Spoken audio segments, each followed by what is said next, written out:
Hey guys, I thought that for this stream, instead of continuing with the translating Aaron Blaze's brushes, we do a little something different because I'm kind of behind on some of my homework. So what I'm gonna do is I don't know if you guys have heard of Schoolism, yeah? Schoolism is amazing. If you haven't heard of it, I definitely recommend it to check it out. It's a great way for you to access classes by well-known professionals working in the art field or animation field. Does the name Nathan Fogg say anything? It's really full of great classes. There you can have like a choice of between, you can pay a bit more and then you can have the actual teacher correct your work, which is actually amazing. And then you can have a much affordable version, extremely affordable version, where you just access the videos that they have and you just do, work on your own, which is the one I've done because, well, it's more affordable. And I'm actually right now going through the course by Stephen Silver, and it's fundamentals of character design. So the whole point of this assignment was to go through the story, if you don't know, of Dr. Jekyll and Mr. Hyde. And in this story, essentially, Dr. Jekyll, one second.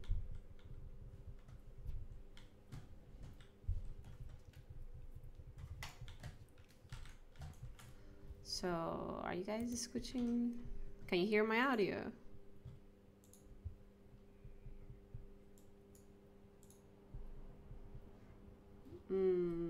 Yeah?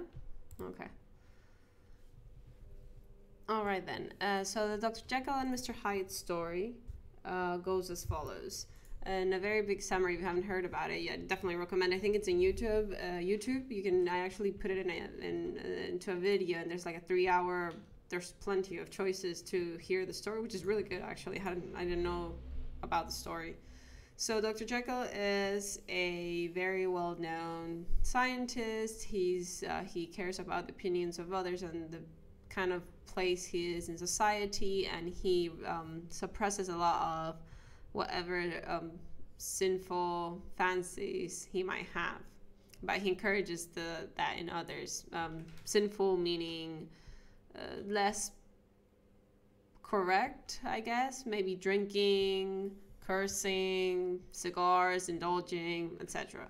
And Mr. Hyde is actually Dr. Jekyll.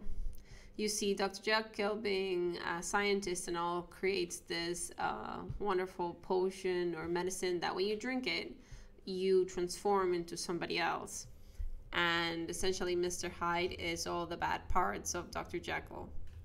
And the whole point of the assignment, before I keep talking, because I'll be otherwise I'm going to go off and we're going to waste time, is that we had to create characters based on Dr. Jekyll and Mr. Hyde, but kind of sort of in a new way, not the way they're told in the story. So these were the first silhouettes I created. So what I wanted to demonstrate was Dr. Jekyll being tall, strong, big, and Mr. Hyde being shorter, scrawnier, evil.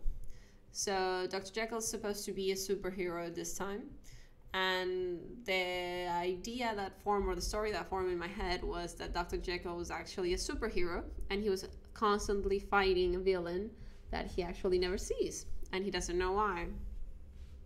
And that's because when the night comes, he falls asleep and transforms into the villain he's actually fighting, which is Mr. Hyde.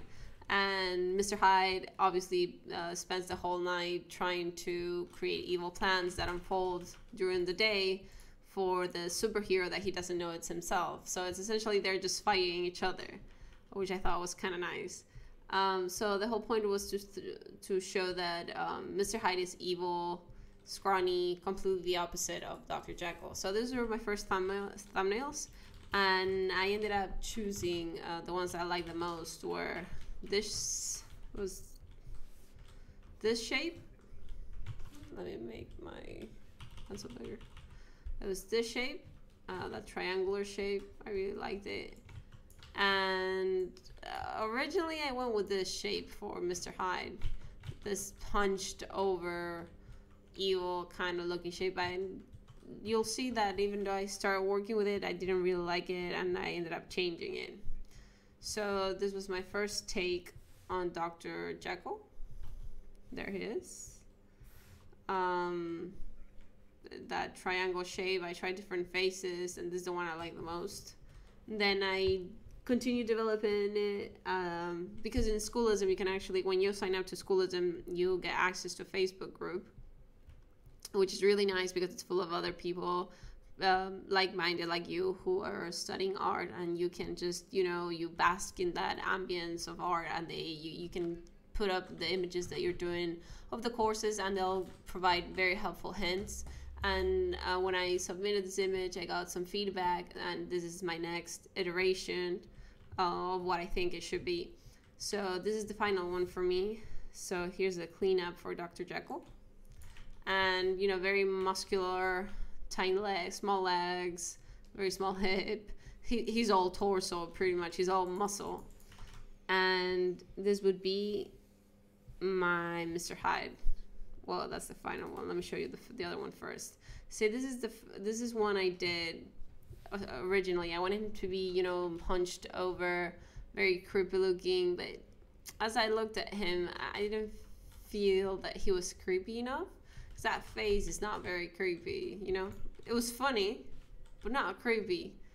So going over it again, I ended up with this. I like that face a lot better. Much more creepier. But I didn't, I got some feedback on the poster, not the poster, but I mean, part of the character design was for him to be hunched over all the time, and I thought it would be because his head's so big, it weighs a lot, so, that's why he's hunched. But I don't know how much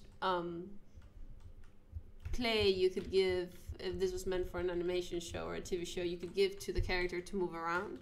So I decided I didn't want the hunched position anymore, and I was just gonna let him not be hunched. So I ended up with this one. So he's very scrawny, tall, a little hunched, not too much. That face is so creepy. I really like it. I think this is much better, much more villainous than what I had there. I like this one a lot. So the next step in the homework is to create a turnaround, and that's what I'm doing right now. So I thought I would stream the sketching part of it, so you guys can see. So here's the base that I'm basing off of, right? And here's the rough sort of turnaround I created. And now I'm just trying to clean it up a bit, and it's hard, definitely hard, but very hard to think in 3D and how it should look in 3D, especially with such weird shapes, especially, the head's not a very common shape, I guess you could say. It's all triangle, yeah, like a triangle, and I wanted to make sure that I don't lose that as I'm making the turnaround. So far, I think it's pretty okay. So we're gonna continue with that and see where it takes us. I can delete that.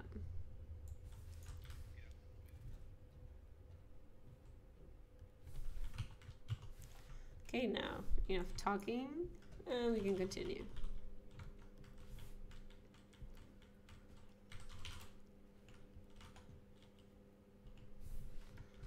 So there it is. I'm having some trouble with this part, the belt, and like his back. If I were drawing through, as his back is there, something like that. Yeah, that might be what I like that better. Yeah.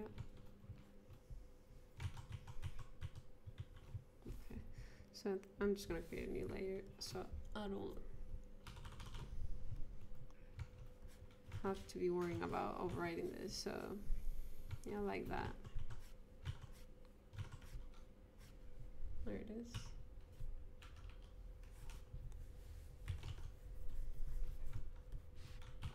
So these are, I mean, this not gonna make much changes to this from the rough. I like the boots.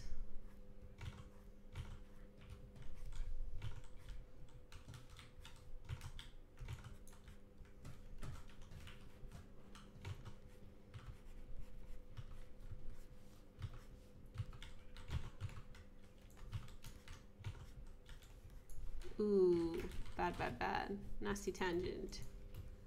I want to fix that. By tangent, I mean this, the line. So it's you won't know what's in front or what's behind because, well, they're right next to each other. They're tangent, and it's something you should always avoid. So either I move the elbow up like that, or down.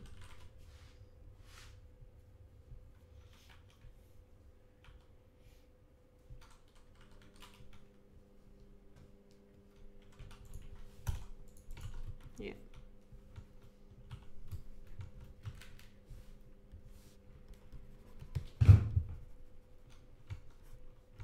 Let me fix that over here.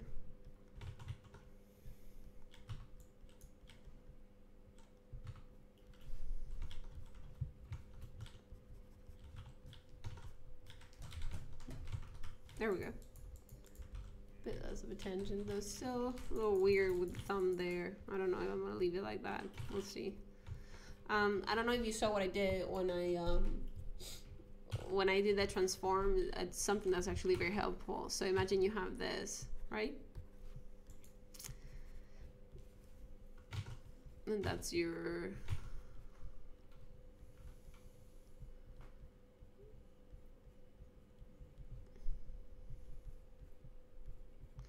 hand, right? Very crappy drawn hand. And imagine you want to rotate the arm for whatever reason, because you need to, because you saw that you messed up. If you go like this and you just transform, it's not exactly what you want. And that's because it's transforming. When you transform, I think, and it's the same in Photoshop, but in case you didn't know, you see the little cross, this little cross right here, that's the center of rotation, or the rotation point. So that means that when you move it, the object is going to be moving around that circle. So if I do a 360, see how it's moving around that cross? That's not what you want if you want to rotate it like I just did from the elbow. So super simple thing to do, and it's incredibly useful. If you hover over that cross, you can actually move that center of rotation. So I usually, if I'm moving things like arms or legs, just put that cross in your joint, where your joint would be, in this case the elbow, and now rotate. Beautiful, see? It's super silly trick that you all probably already know, but just in case, there it is. Don't fail me now, clip. Yeah, this file is huge, by the way. It's got a whole bunch of sketches and stuff on it, so that's why it's taking a bit. I actually should just start a new file, but I don't know, I've been lazy about that for some reason. Okay. So now that's settled.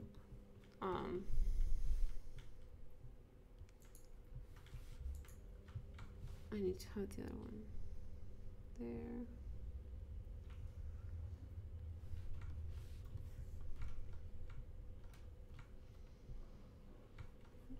No, I'm assuming that that's fine.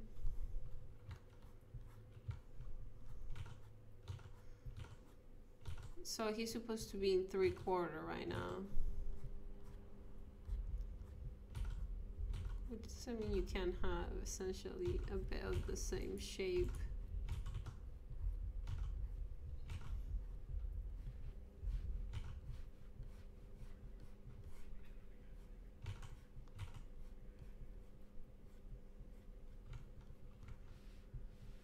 But I think I went a bit overboard here. Yeah, it shouldn't be that huge. It's huge. Yeah, just because it's a turnaround, that doesn't mean that I get to make this bigger. Look at this huge mistake. So the belt in front view is this height, and magically, if I do a 3/4 move, so that's just 3/4 of my body showing, the belt has magically grown all the way over here. Bad, bad, bad. It's not the way you do it. Yeah, I'm gonna leave this one. So it should be pretty much the same size. I have to make sure that, which is part of doing the turnaround. The turnaround is to, you know, make sure the volumes of the things you're drawing stay the same, that you're just, you know, suddenly adding height like I just did to the belt for no special reason.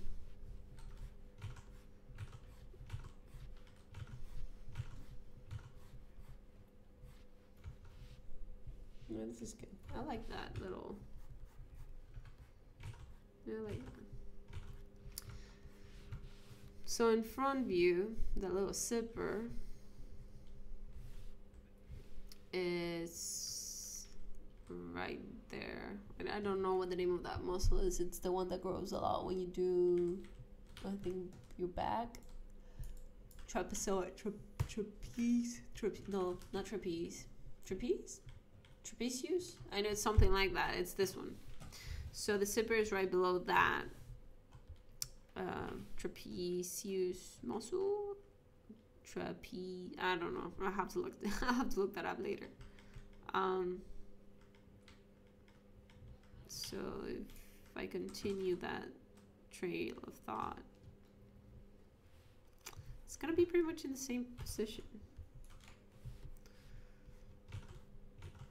Maybe a little farther behind. Yeah.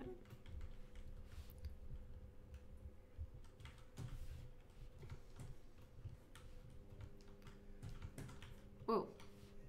Where did my boobs go? There they are. Did I create like an empty?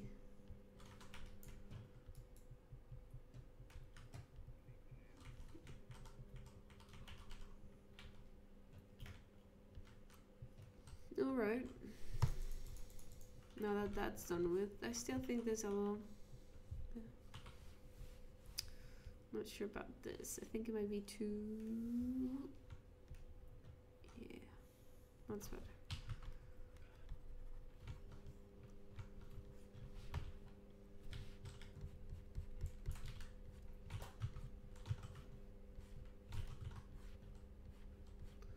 There we go. Yeah, the legs are pretty straightforward.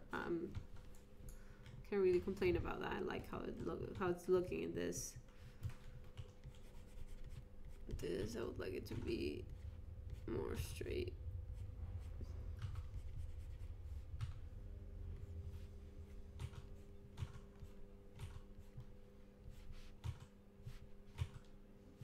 And the brush I'm actually using right now is Aaron Blaze's brush. I think if you can see the menu here, you'll see the name. It's a brush that, well, I got it in his package because I subscribe to his videos as a yearly member. But he also, there was a time, I don't know if he's still doing that, so you should definitely check his site out and see about that. There was a time that he would actually give out this brush, which essentially I do all of my sketching and studies with it because I love the brush. It's absolutely amazing. He used to give it away for free when you signed up for a newsletter on his site, and honestly, he does not spam you.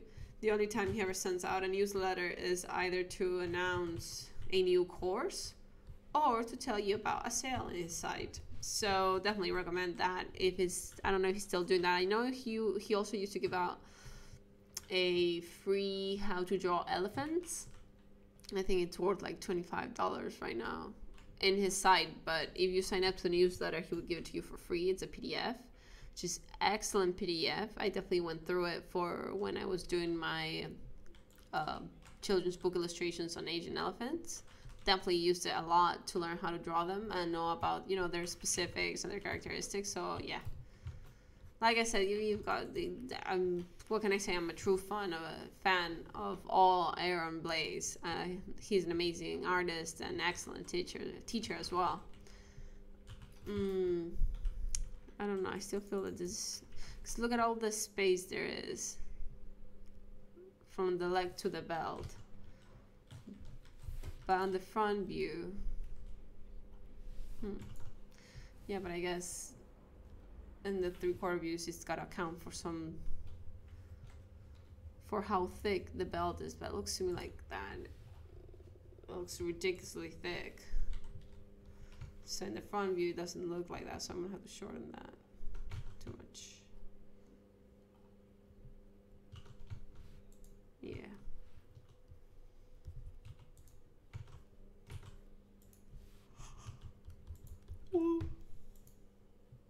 So sorry about that yawn. I'm a bit sleepy. Oh, and I still have to do lunch for tomorrow. Ugh.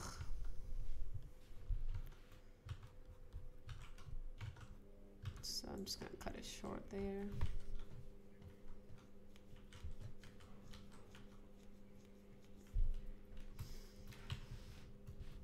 Yeah, I think this part's actually gonna be pretty straightforward. Might even get started on the profile view. Yay!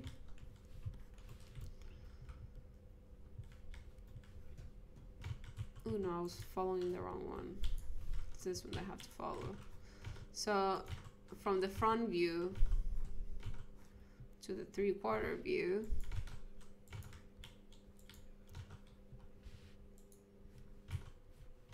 it took me a bit of a while when drawing it out. How you have to understand that the parts of the body stack one in front of the other to create that sense of, I suppose, that. So what you're gonna see of the most uninterrupted is the arm that's facing towards you. After that, because it would be like this. After that would come the torso. And after that would be the other arm. I'm trying to draw it kind of hidden behind that torso so you can see that. So that's the way you're supposed to stack it. And even if the arm was out here, the torso is in front of it, so that's the first line you're gonna see, or what you should see of the most, which took me a while to fix. And it's, it looked weird because of that. So I'm just doing the chest now.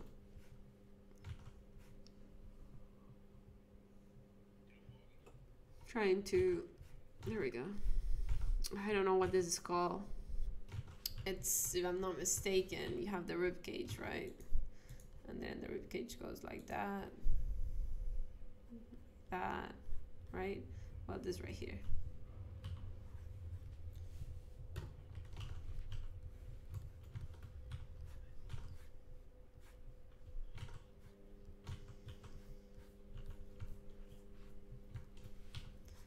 Nice big cheese to muscles.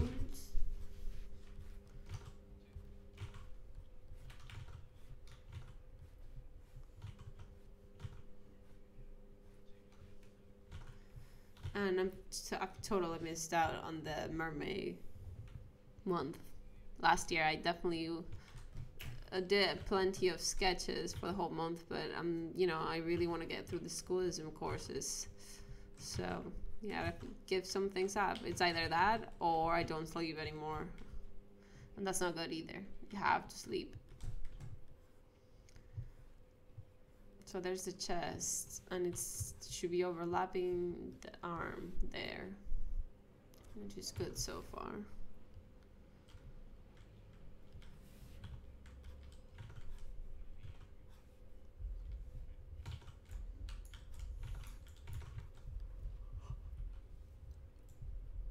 So it should be a little stretched, right?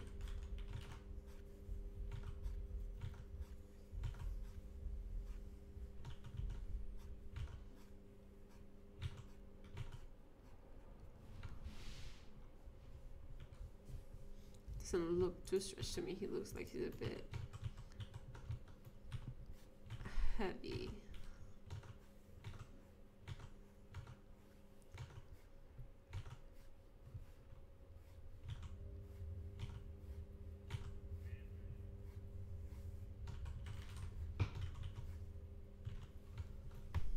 There it is. Because when you draw it like that, you see that little indent here? Well, you gotta understand that below this is, I'm gonna try my best to do it. He's got that rib cage, you know? So this bump that I tried doing here actually belongs to that rib cage.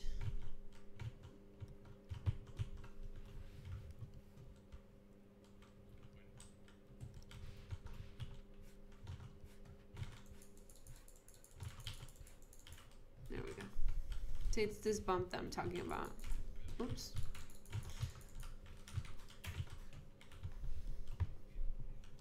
Awesome stuff. Let me see if I remove everything else. Yeah, it looks like a 3/4 torso. Man, I think I made the chest muscles a little too much. But, well, we'll see. No, maybe they're just fine. No, but maybe. Look at that. No, it looks weird. I think it'll be fine like this.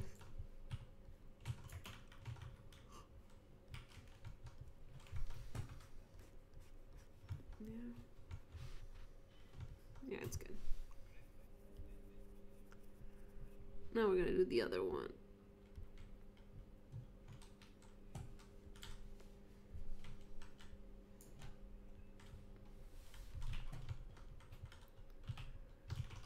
So now we're gonna have to do the arm that's flexing.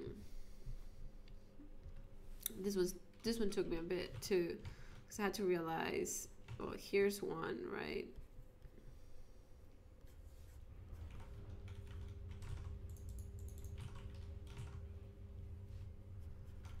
Here's the other one. So you understand that it's not the other shoulder's not straight across from it.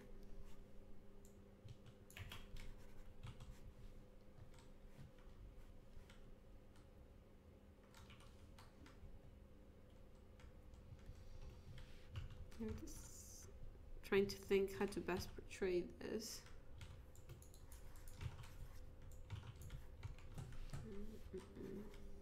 There it is.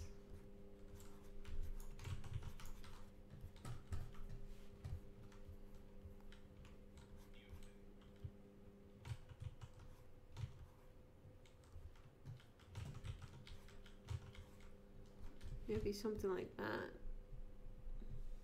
I don't know if you follow me. All I'm trying to do is the structure underneath, so I can put that arm that's doing that, whatever you call that, that toning muscle showing off thing, without it looking weird, you know, like it actually belongs to the turnaround position. And my arm, I gotta stretch it a little bit. Ouch. Sometimes I get this tiny little pains on my wrist if I've been drawing for a while without a break. Yeah, I think that structure will do. And the one I have on my rough is actually pretty good. So I do want to modify something from the raw file though. This one. Just to help me out a little bit when doing the hand.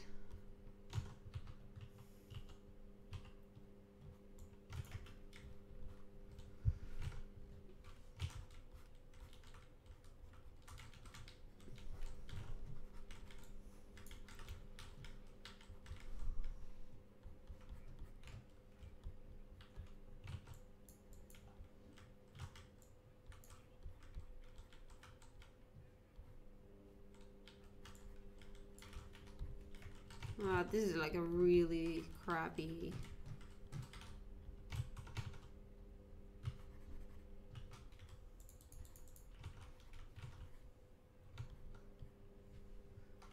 Yeah, something like that.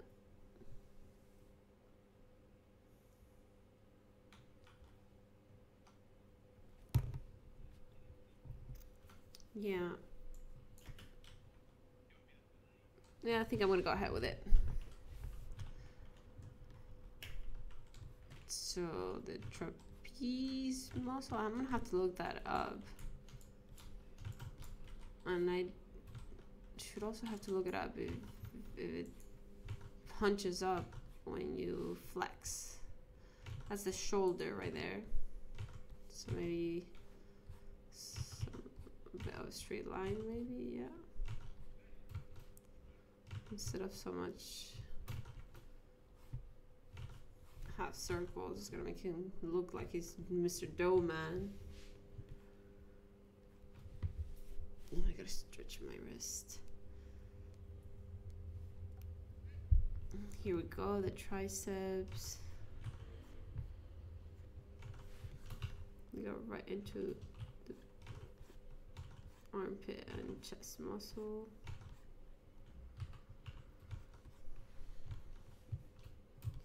So is the elbow, should the elbow be there?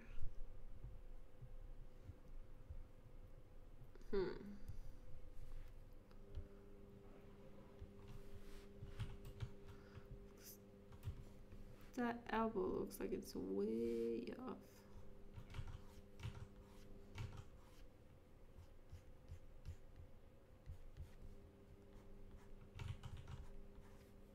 Yay, there we go. Yeah, that one's better. Let me lower down this.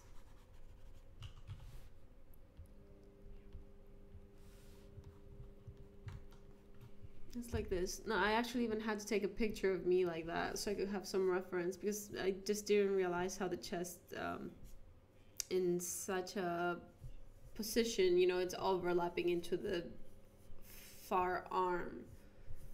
And sometimes, you know, looking at a quick little photograph of you in front of a mirror really helps figure that out. So, the biceps.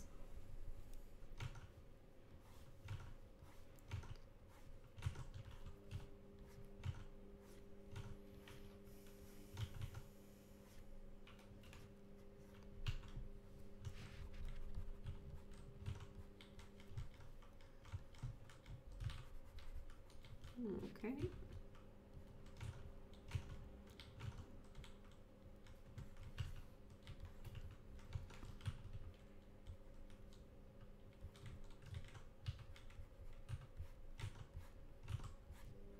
The forearm was supposed to be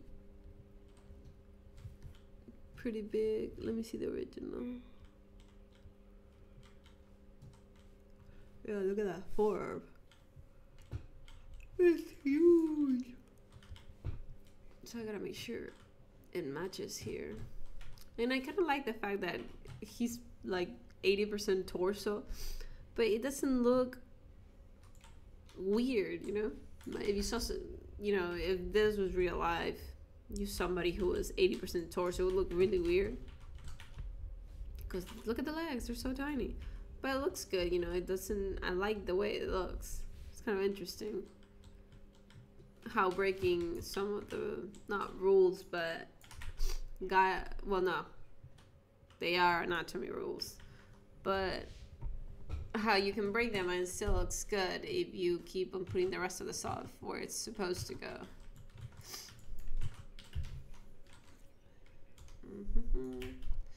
So if he's flexing that way, what's gonna come? Oh no, wrist.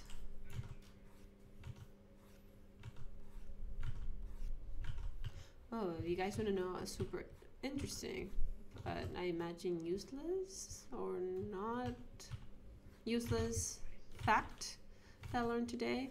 I was listening to a podcast in Spotify, and turns out that Edgar Allan Poe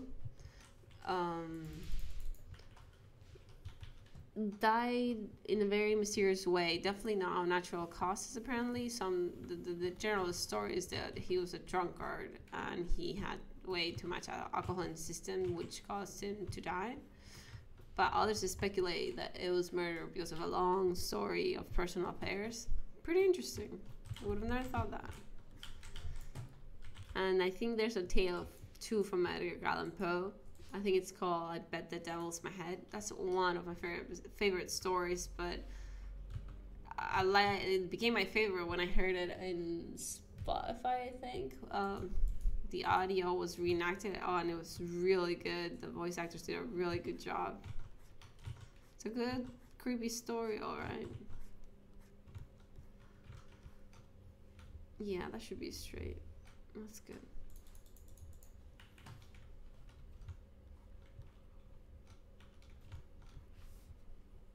But I will get a new layer just for the little handy hand. Wow, we're almost done. So maybe I can get started on the other one. Let's see how I'm gonna do the hand. So it's looking this way. So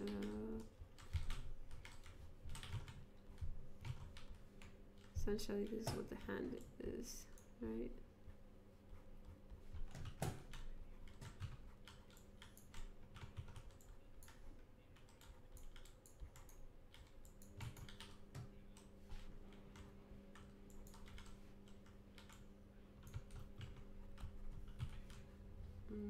Knuckle, and well, the position of the fist that everybody draws, that we all draw.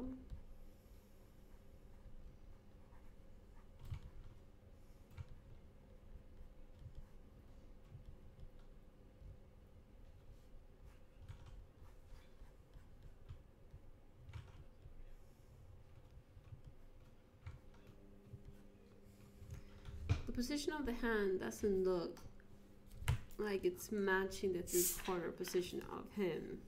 The hand, I'm drawing it in a way that it looks this way, when it should be looking this way. So back to the roughing station, because this is shite.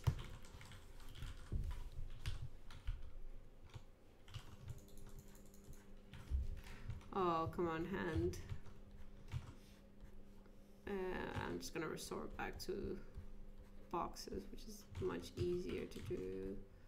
So usually when I'm doing perspective like this, I try to do the box, which is a very simplified form that lets me see, you know, what's available or not from what's visible, not available in different, in different perspective scenarios. So the way I did it before, I didn't do it with the box. I tried to do it freehand, and well, you saw the result. It was useless. But now, before doing it, what I've done, I've gone ahead and drawn the box where it would kind of sort of fit what I'm trying to put in. But at least I know the perspectives like this. So here's the left side, the front side, and you are in the middle. Right there. So the hands are like this. They're not actually. There's the middle finger here.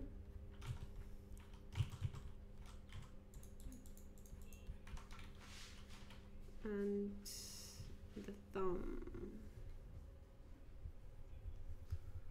Well, we'll see the thumb here at some point. So what we are gonna see is an arc, but not like that.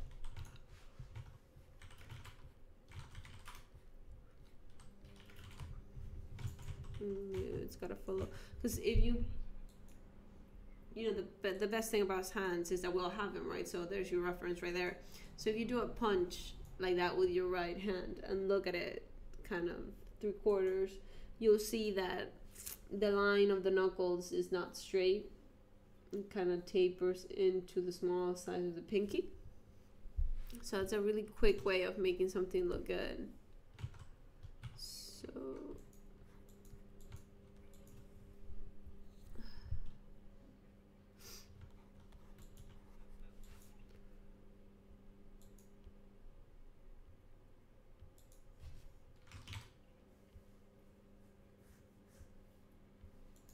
okay.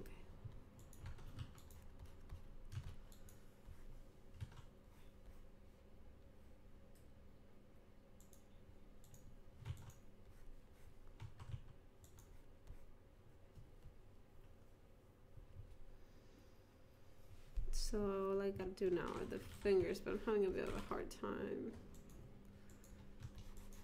So middle knuckle.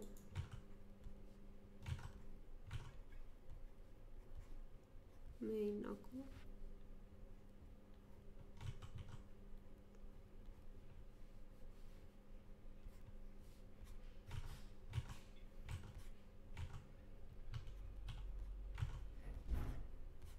So he's supposed to have pretty thick fingers. So I gotta make sure to draw thick fingers.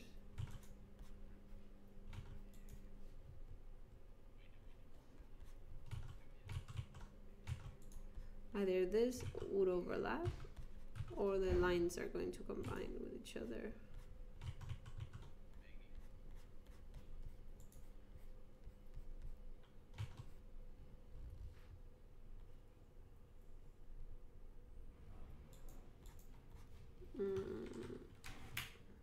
So this would not be visible.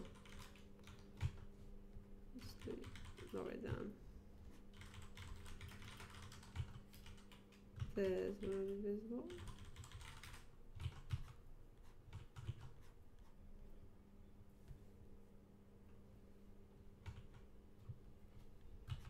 So this should be a lot tinier.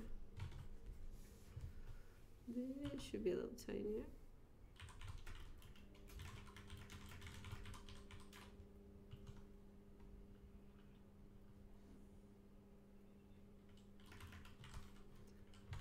Yeah, that's looking better. Though I think I did too much facing to the front. So if you look at it, see, it's like if its hand was turned more towards me, and it's not turned towards the viewer, it should be turned towards him right here. So I'm gonna go back,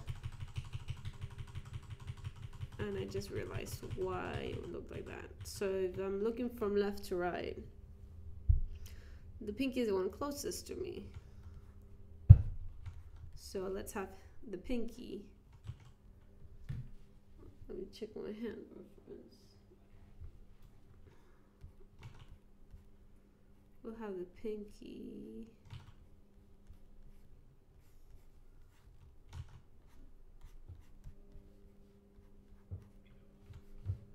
There we go. That's better.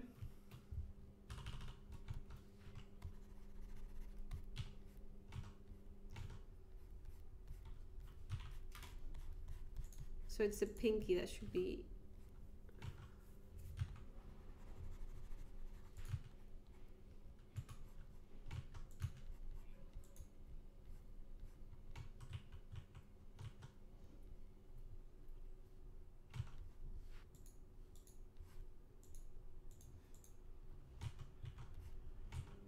here's the meat of the hand, the pad of the hand, which I don't want it to look.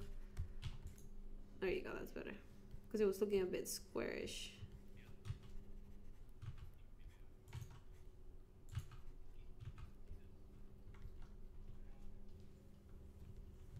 Next one, ring finger.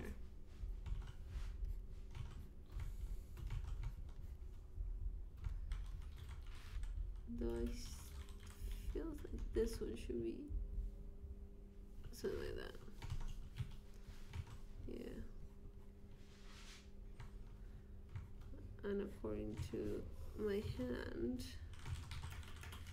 this should go like that. It should be diagonal, right?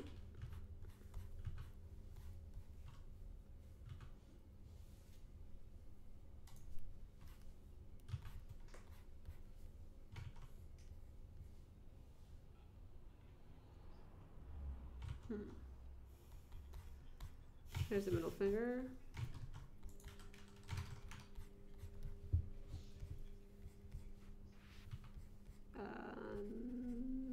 Oof.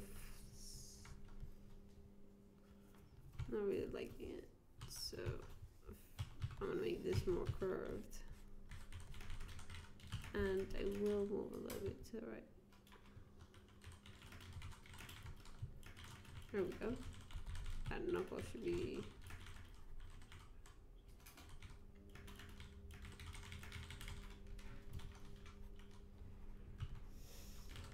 fix the knuckle. This knuckle is actually gonna go into the rest of the hand. And I'm gonna have to pick either script. I mean, you know, never mind what I just said. There we go. So,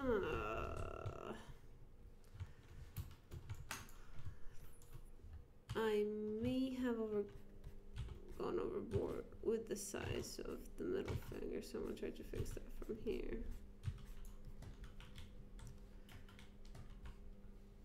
This should have been farther down.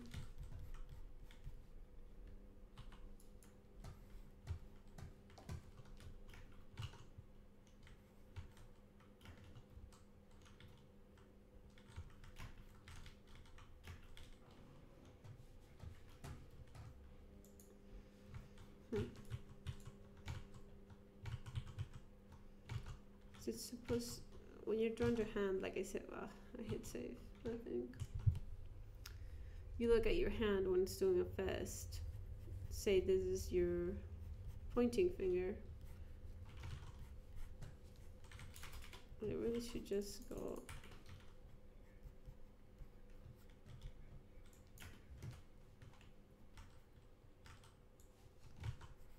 See how it tapers off? That's what I'm trying to achieve here. But I obviously miscalculated this.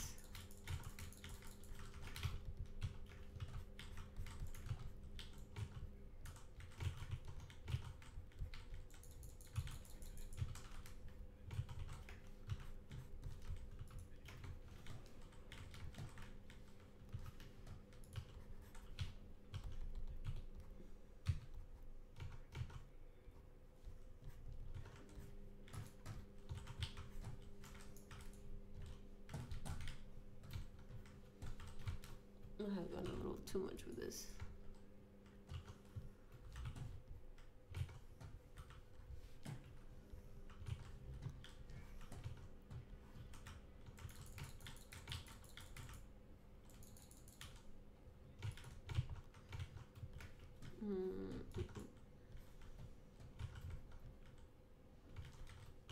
Yeah, I'm gonna finish the rest of the hand before I get to the thumb. 1, 2, 3, 4. This one should not exist.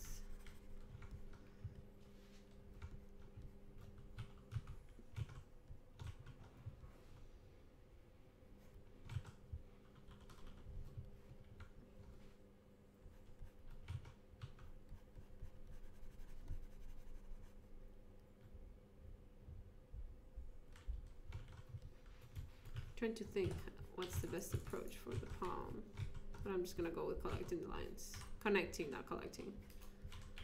So, line 1, maybe there's a tendon or two.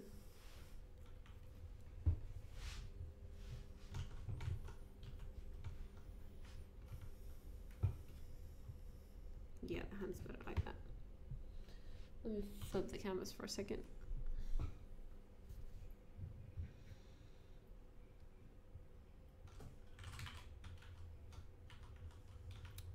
Jeez Louise, clip. Hurry up. There we go. Ooh, so now that I flipped it, I don't know. So now that I flipped it,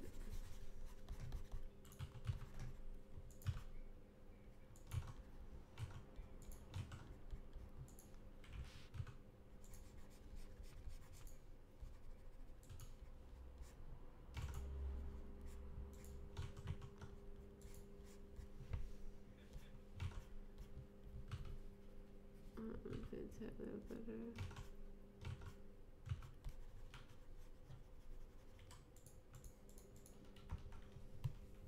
Oh.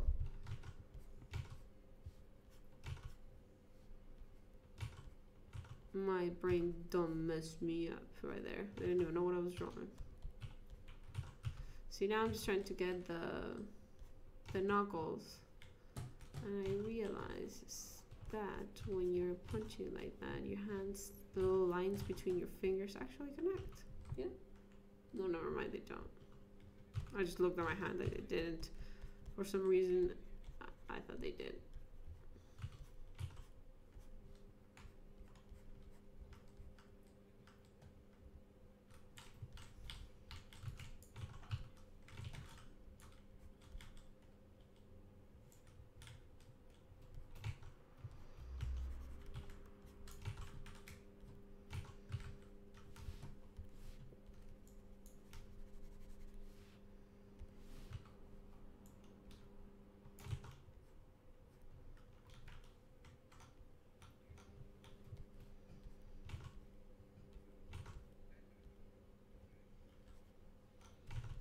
There we go, there's the finger, which I want it to be squarish.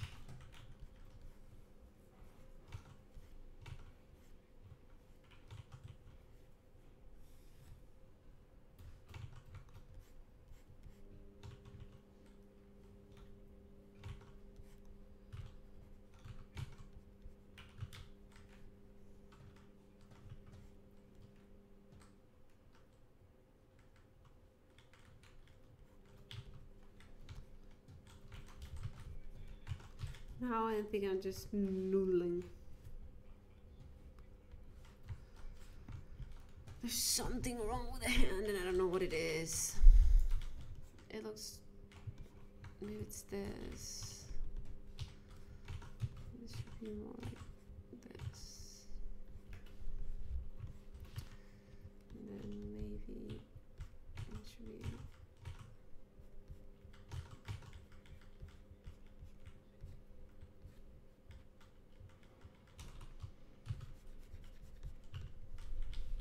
There you go, separating the line a little better worked. Yeah, it's looking good, and I don't know if you could see the tendons. No, I don't think you'd be able to see them.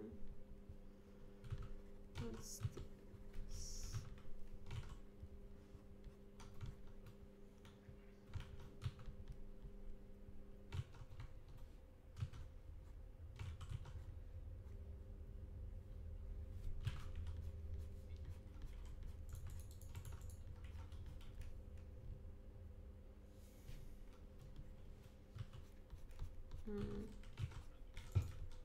Too much of a fat finger there. There's something underneath. Oh yeah, and the thumb. Well, when I do the punch, I usually put the thumb underneath. So I guess what you would see in this case, let me make another layer. It's the tip of the thumb.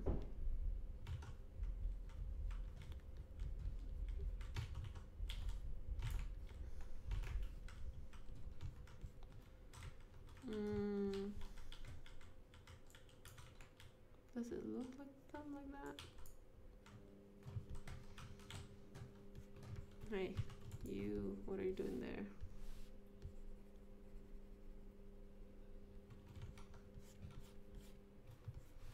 No, I don't like that. That I can get behind, yes. Yes, that's better. But too circly, what if I just, something like this? Yeah. Even better. There we go. Oh wait, I gotta do the, no, shoot. Where am I gonna draw that?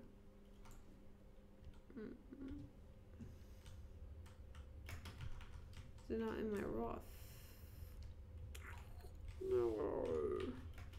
So it's a little below, above the elbow, but for some reason my elbow's down here.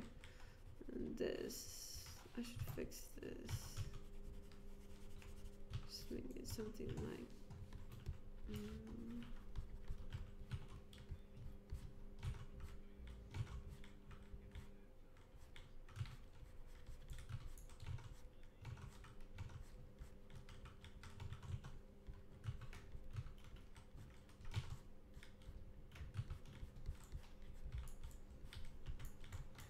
yeah, that's better. Where would be the glue?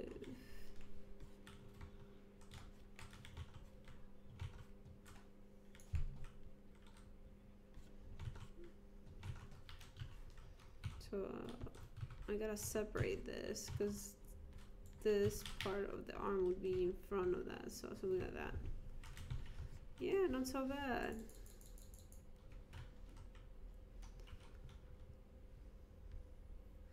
So for you guys to see the difference between the rough, look at that. That was the rough. Here's a bit of a cleanup. Gotta admit that glove there looks a little weird, so I'm just gonna try to extend this above it like that. So let's see how the turnaround would appear before we end the stream. So this is the fun part. We'll see how bad or how good that is. Let's make that the same color. Put it into a group.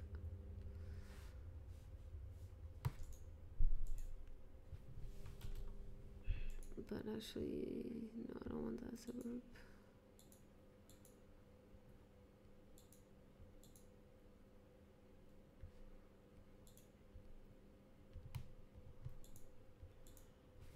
Yeah, let's see that.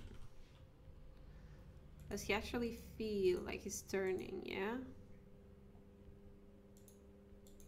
Pretty nice.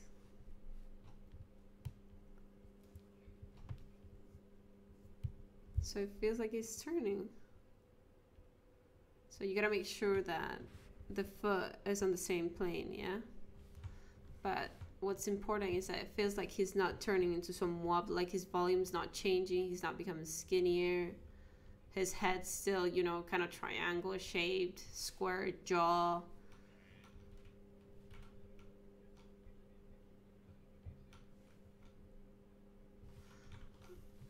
I don't know, it feels like he's getting shorter. He's not, is he? Oh, it feels like he's getting shorter because when I'm viewing it here, it feels like his height goes up to here. But truth is, it's just his hair. And then I can see like that part of his skull now. So I thought I was looking at like he was getting smaller, but he's not.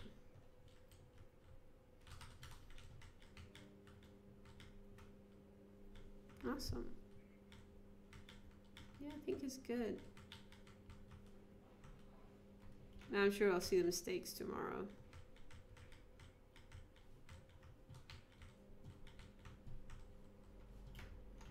Look at that. This arm.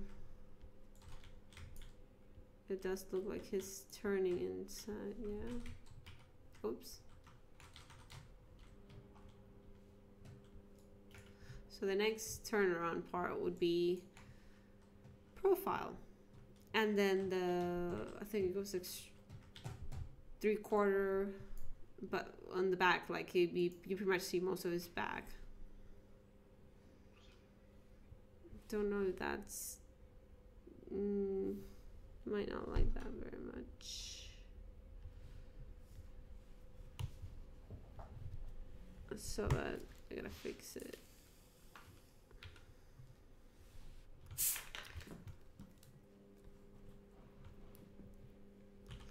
And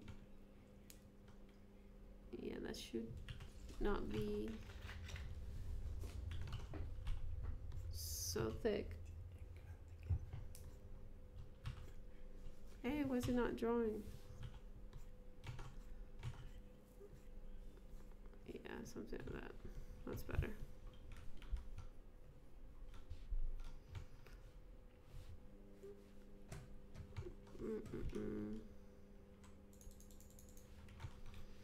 Maybe this could.